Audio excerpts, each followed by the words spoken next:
न्यायियों की किताब उसका 20 अध्याय और उसके 26 पद को मैं पढ़ता हूँ, आप ध्यान से सुनना।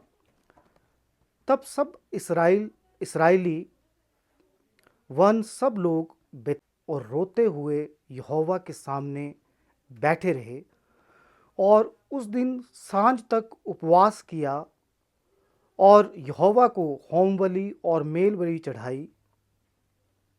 और इस्राएल ने यहोवा से सलाह ली और पिनहास जो हारून का पोता और एलियाजर का पुत्र था उन दिनों में उसके, और उन्होंने पूछा, क्या हम एक और बार अपने भाई विन्यामीन से लड़ने को निकलें या उनको छोड़ दें?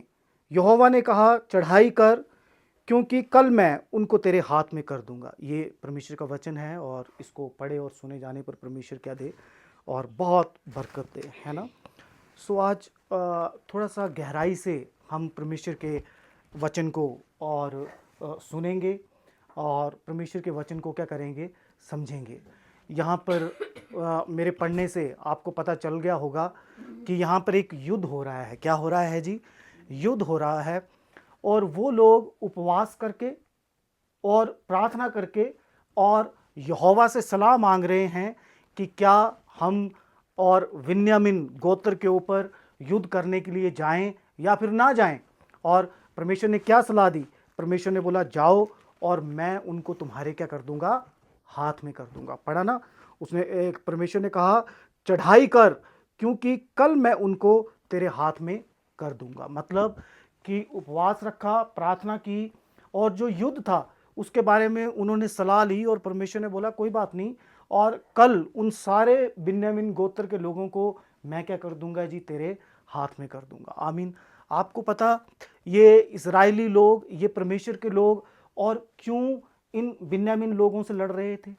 क्यों उनको ज़रूरत पड़ी कि वो परमेश्वर से प्रार्थना करें, उपवास रख के प्रार्थना करें और परमेश्वर से सलाह लें कि परमेश्वर हम इन बिन्यामीन गोत्र से लड़ने के लिए जाएं या फिर ना जाएं, है ना। क्यों ज़रूरत पड़ी? उस समय एक लेवी घराने में, आप समझ लो कि एक पादरी समझ लो। क्या समझ लो? आज की भाषा में क्या समझ लो जी? पादरी। क्योंकि उस समय जो लेवी घराने के लोग होते थे वो उन्हीं घरानों में से क्या चुने जाते थे जी? याजक चुने जाते थे और पादरी चुने जाते थे। तो ये एक लेवी घराने का व्यक्ति था और इसको घर में जाकर आप पढ़ना, और 19 अध्याय में ये पूरी कहानी लिखी है। और ये लेवी घराने का एक व्यक्ति था, इसने एक स्त्री से विवाह कर लिया। और आपको पता है कि विवाह करने के बाद फिर थोड़ा लड़ाई झगड़ा तो क्या हो जाता है, हो ही जाता है, ठीक है। और फिर जब वो लड़ाई झगड़ा हुआ, ठीक है, तो लड़ाई झगड़ा जब वो हुआ तो बाइबल में लिखा कि वो जो औरत थी वो कहाँ पर चली गई होगी, बताओ? लड़ने के बाद कहाँ पे जाते हैं सारे? मायके। वो अपनी कहाँ चली गई जी? मायके में चली गई, ठीक है। और मायके में गई और कई महीने तक वो क्या नहीं हुई जी, वापिस नहीं आई। और ये इज़राइल का था, वहाँ का लेवी था। और क्या हुआ कि जब वो वापिस नहीं आई तो ये जो व्यक्ति था इसने सोचा कि मैं उसको क्या करता हूँ, वापिस लेकर आता हूँ। क्या लेकर आता हूँ जी? वापिस लेकर आता हूँ। इसने अपने सेवक को लिया और 2 गधे भी लिए, क्योंकि उस समय गाड़ी तो थी नहीं। वापिस किसके ऊपर लाना? गधे के ऊपर बिठा के ही आते थे, क्योंकि उस समय की गाड़ी गधा ही थी, ठीक है। और 2 गधे भी लिए, गाड़ी भी ली, और वो लेकर, और बोलने का मतलब सेवक को लेकर ये कहाँ पर चले गए जी?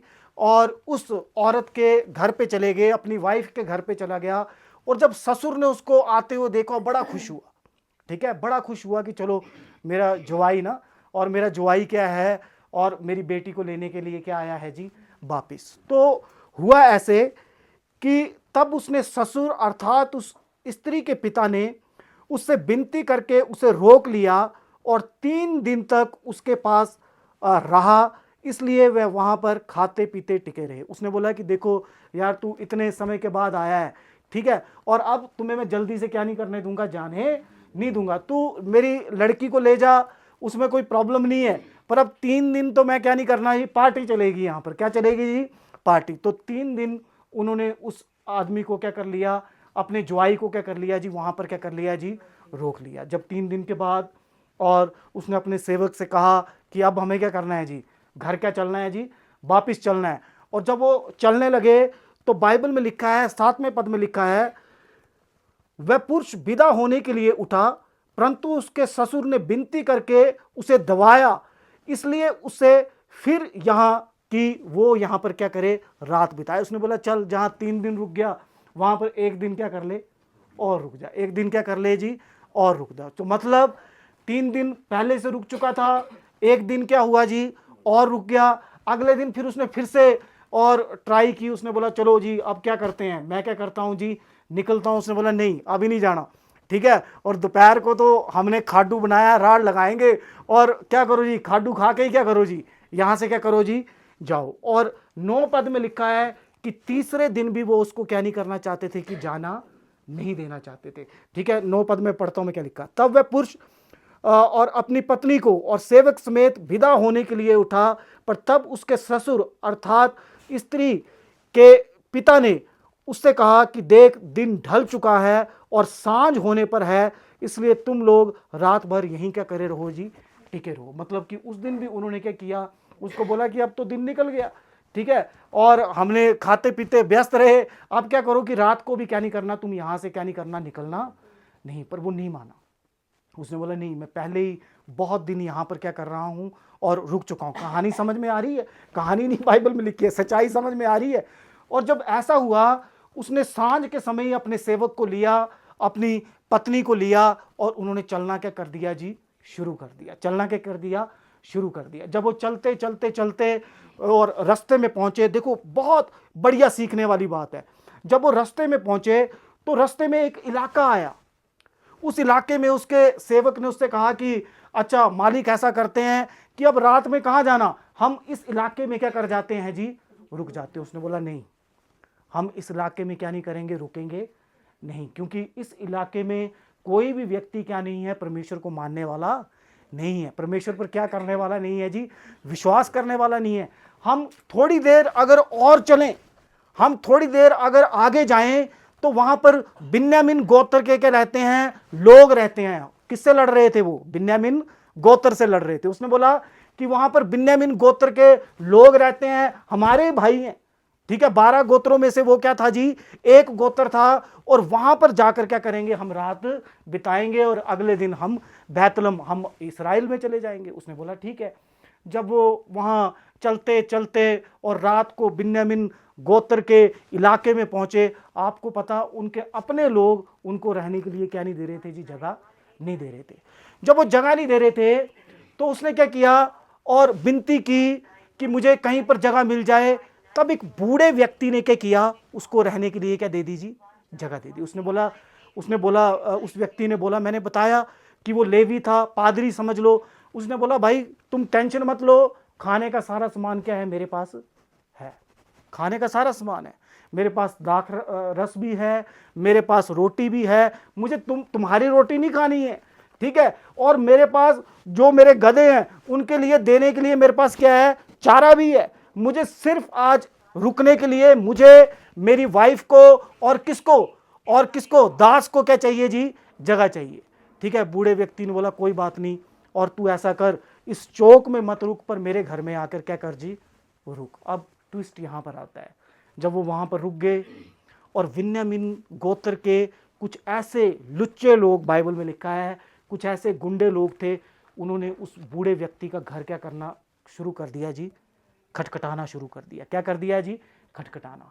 उसने बोला कि जिस व्यक्ति को तूने अपने घर में पनाह दी है, उस व्यक्ति को क्या निकाल, बाहर निकाल, उस व्यक्ति को क्या निकाल जी, बाहर निकाल। बाहर इसलिए निकाल क्योंकि हम उससे गलत काम करना चाहते हैं, हम उससे क्या करना चाहते हैं जी, गलत काम करना चाहते हैं। मतलब परमेश्वर का इलाका, उनके गोत्र का इलाका, परमेश्वर को मानने वाले लोग, और वो बेचारा वहां पर दूसरे इलाके में नहीं रुका, क्योंकि यहां पर मैं क्या नहीं करूंगा जी, रुकूंगा नहीं, क्योंकि यहां पर परमेश्वर को मानने वाले लोग नहीं है। और वहां पर सारे और लड़कों ने इकट्ठे होकर और दरवाजा खटखटाना शुरू कर दिया और कहा उस व्यक्ति को निकालो, वो जो लेवी गोत्र का पादरी है उसको निकालो, और जब वो बाहर आएगा हम उसके साथ क्या करेंगे जी, गलत काम करेंगे। मेरी बात समझ में आ रही सबको? मेरी बात समझ में आ रही है? बड़ा उस बूढ़े व्यक्ति ने बहुत समझाया, बहुत समझाया, बहुत समझाने के बावजूद भी वो नहीं माने और उसकी पत्नी को वो लेकर क्या चले गए जी?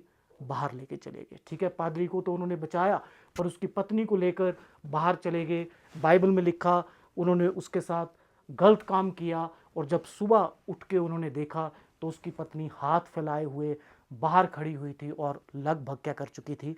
मर चुकी थी। क्या कर चुकी थी जी?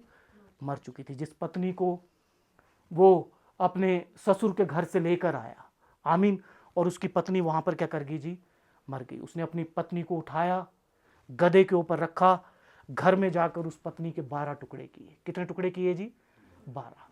और उसने 12 टुकड़े अपने 12 भाइयों के गोत्र को क्या कर दिए जी? भेज दिए। क्या कर दिए जी? भेज दिए। उसने उनको बताया कि मेरी पत्नी नाराज होकर चली गई थी और मैं उसको मनाने के लिए गया। बाइबल में लिखा है मैं उसको क्या करने के लिए गया? मनाने के लिए गया और मैं रुका नहीं, क्योंकि और अन्य जाति के इलाके में मैं रुका नहीं। मैंने सोचा ये बिन्यामीन गोत्र हमारे 12 गोत्रों में से हमारे भाई हैं और जब मैं इनके इलाके में रुका तो इन्होंने मुझे वहां पर क्या कर लिया जी? घेर लिया और मेरी पत्नी के साथ ऐसी हालत की कि मेरी पत्नी क्या कर चुकी है जी? मर चुकी है। आपको पता, जिस जिस इलाके में जिस जिस 12 गोत्र के घरों में उसकी पत्नी का टुकड़ा गया, वो सारे अपने हथियार लेकर के आ गए जी? बाहर आ गए। हथियार लेकर के आ गए जी? बाहर आ गए, क्योंकि वो एक लेवी गोत्र से था, वो एक पादरी समझ लो साधारण भाषा में, उसकी पत्नी थी। सारे लोग बाहर आए और बाइबल में लिखा 4 लाख लोग वहां पर क्या हो गए जी? इकट्ठे हो गए। 4 लाख लोग वहां पर क्या हो गए जी? इकट्ठे हो गए। और वो बोलने लगे हम बिन्यामीन गोत्र के एक व्यक्ति को भी क्या नहीं करेंगे जी? जिंदा क्या नहीं करेंगे? नहीं छोड़ेंगे, क्योंकि इसने हमारे लेवी भाई पर क्या किया है जी? आक्रमण किया है। और वो 4 लाख लोग वहां पर इकट्ठे हुए और उन्होंने क्या किया? परमेश्वर से प्रार्थना की और उन बिन्यामीन गोत्र के ऊपर क्या कर दिया जी? अटैक कर दिया। क्या कर दिया जी? आपको पता क्या हुआ? मैं आपको बताता हूं, बड़ी सीखने वाली बात है। 21 पद में लिखा है तब बिन्यामीन ने गीबा से निकलकर उसी दिन 22,000 इस्राएली पुरुषों को मारकर मिट्टी में मिला दिया। मतलब गलती किसकी थी? बिन्यामीन गोत्र के लोगों की। गलती किसकी थी? बिन्यामीन गोत्र के लोगों की।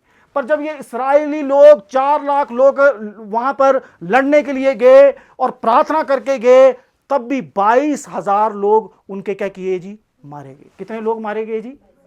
एक तो बेचारे की पत्नी को उन्होंने मार दिया उसके साथ भेविचार करके, और जब वो 4 लाख लोग लड़ने के लिए गए तो 21 पद में लिखा है कि 22,000 लोग उनके क्या किए गए जी? मारे गए। कितने मारे गए जी? मारे गए। अगले दिन वो वापिस आए सारे इस्राएली और उन्होंने क्या किया? गिड़गिड़ाकर परमेश्वर से प्रार्थना की। क्या की जी? गिड़गिड़ा के। पहले क्या की थी? प्रार्थना। पहले क्या की थी जी? प्रार्थना। उन्होंने पहले परमेश्वर से कंसर्न मांगा था और दूसरी बार उन्होंने गिड़गिड़ाकर प्रार्थना की। अब देखना क्या हुआ। और जब वो 23 पद में द्वारा से गए, रो रो के जब प्रार्थना करके गए, तो बाइबल में लिखा है और इस्राएल जाकर सांझ तक यहोवा के सामने रोते रहे और यह कहकर कि यहोवा ने उन्हें पूछा क्या हम अपने भाई बिन्यामीन से लड़ने को फिर से उसके पास जाएं? तो जब वो लड़ने के लिए गए और बाइबल में लिखा है कि उनके 18,000 लोग और मर गए। कितने कितने लोग मर गए जी? कितने हजार मर गए जी? 18,000। पत्नी से गलत काम किया, पहले 22,000 लोग मर गए और दूसरी बार जब लड़ने के लिए गए तब कितने मर गए जी? 18,000। पहले कैसे गए थे? परमेश्वर से पूछ के प्रार्थना करके। दूसरी बार कैसे गए थे जी? गिड़गिड़ाकर क्या करके गए थे? रो रो के प्रार्थना करके गए थे। फिर भी क्या हो गया जी? कितने लोग मर गए उनके? 18,000। जब वो वापिस आए 26 पद में लिखा है, देखो क्या लिखा है, बहुत अच्छा लिखा है जिसको मैंने पढ़ा था। तब सब इस्राएली वन सब लोग बेतेल को गए और रोते हुए यहोवा के सामने बैठे और उस दिन सांझ तक क्या किया जी? उपवास किया। क्या किया जी? सांझ तक क्या किया जी? उपवास किया। मतलब पहले प्रार्थना करके गए, फिर गिड़गिड़ाकर प्रार्थना करके गए और फिर कैसे गए? वो है उपवास करके गए। कैसे करके गए जी? उपवास। और बाइबल में लिखा कि जब वो उपवास करके गए तो उन्होंने लगभग 25,100 बंदों को उसी दिन क्या कर लिया जी, पकड़ लिया और सारे बिन्यामीन गोत्र को क्या कर दिया, हरा दिया। आपको पता है मैं आपको क्या समझाने की कोशिश कर रहा हूं? मैं ये समझाने की कोशिश कर रहा हूं कि कई बार हम अपने घरों में प्रार्थना करते हैं, हाँ आमीन, कई बार हम अपने घरों में और गिड़गिड़ाकर रोते हुए भी परमेश्वर से क्या करते हैं जी, प्रार्थना करते हैं। पर परमेश्वर हमारी प्रार्थना को कई बार 10 गुना रफ्तार से तब सुनता है जब हम उपवास के साथ क्या करते हैं जी, प्रार्थना करते हैं। क्या करते हैं जी, उपवास के साथ प्रार्थना करते हैं। क्योंकि ये बड़ा एक सटीक एग्जाम्पल है, ठीक है, जहां पर 22,000 लोग, 18,000 लोग, परंतु जब उन्होंने उपवास रखकर प्रार्थना की तो उन्होंने सारे बिन्यामीन गोत्र को क्या कर दिया जी, हरा दिया। हालेलुया।